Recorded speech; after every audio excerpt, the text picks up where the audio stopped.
దివ్యాంగులు ప్రత్యేక అవసరాలు ఉన్న పిల్లలకు చేయూతనివ్వాలని మంత్రి కొండపల్లి శ్రీనివాస్ పిలుపునిచ్చారు. విజయనగరం జిల్లా కలెక్టరేట్లో సమగ్ర శిక్ష ఆధ్వర్యంలో దివ్యాంగులకు ఉపకరణాలు పంపిణీ చేశారు. విభిన్న ప్రతిభావంతుల కోసం ఎన్నో సంక్షేమ పథకాలు చేపడుతున్నామని, వాటిని సద్వినియోగం చేసుకోవాలని అన్నారు. దివ్యాంగుల అభ్యున్నతికి కృషి చేయాలని మెగా డిఎస్సి ద్వారా విభిన్న ప్రతిభావంతులకు 2200 పోస్టులు కేటాయించామని తెలిపారు. ఉపాధ్యాయుల బదిలీల ప్రక్రియ కూడా పారదర్శకంగా జరుగుతోందని, ఇదంతా మంత్రి లోకేష్ ఘనతగా కొండపల్లి చెప్పుకొచ్చారు. వస్తువులు అవ్వచ్చు, కానీ మీరు పిల్లల్ని కనిపెట్టుకుంటూ వాళ్ళని బెటర్ స్టేజ్కి తీసుకువెళ్ళడానికి రోజు రోజు కష్టపడుతున్నవన్నీ కూడా ఎక్కువ కూడా మీ శ్రమని నేను భావిస్తున్నాను. ఎందుకంటే ఈరోజు దివ్యాంగులు కూడా ఒక మంచి పౌరుల కింద ఉన్నతమైన స్థాయి కింద వెళ్ళిన వాళ్ళని మనం గమనించాలి. వాళ్ళు కూడా బాగున్నారంటే వాళ్ళ తాలూకు తల్లిదండ్రులు, వాళ్ళ తాలూకు టీచర్ చేసిన కృషి వల్లే.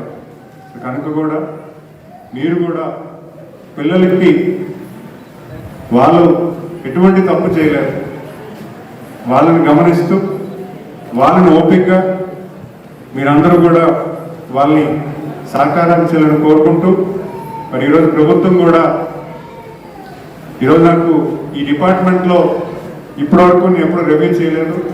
వాళ్ళు ఇచ్చిన ఫీడ్బ్యాక్లో చూసుకుంటే మేము చేసే సాయం చాలా చిన్నది, కానీ ప్రభుత్వ పరంగా ఎంతవరకు అయితే అంతవరకు చేయగలుగుతున్నామో భవిష్యత్ కాలంలో ఇంకా చేసేదానికి ఏ రకంగా ఉంటుందని కూడా మనం చేసుకుందాం. ఎందుకంటే ఈరోజు సుమారు 1,20,00,000 గత సంవత్సరంలో మనకు బడ్జెట్ ఇచ్చి కేటాయించి ఖర్చు పెట్టడం జరిగింది. మరి ఈ సంవత్సరంలో, ఈ ఆర్థిక సంవత్సరంలో పిల్లల్ని చదివించడం, స్కూల్కి తీసుకురావడం, ఇవన్నీ కాకుండా ఈ ఎక్విప్మెంట్ ఏదైతే ఉందో, హీరింగ్ డిసేబుల్స్ అవ్వచ్చు, వీల్ చైర్స్ అవ్వచ్చు, లేకపోతే మిగతా విషయాలన్నీ కూడా ప్రభుత్వం చేసే చిన్న సాయం కూడా మీరు అందుకోవాలి.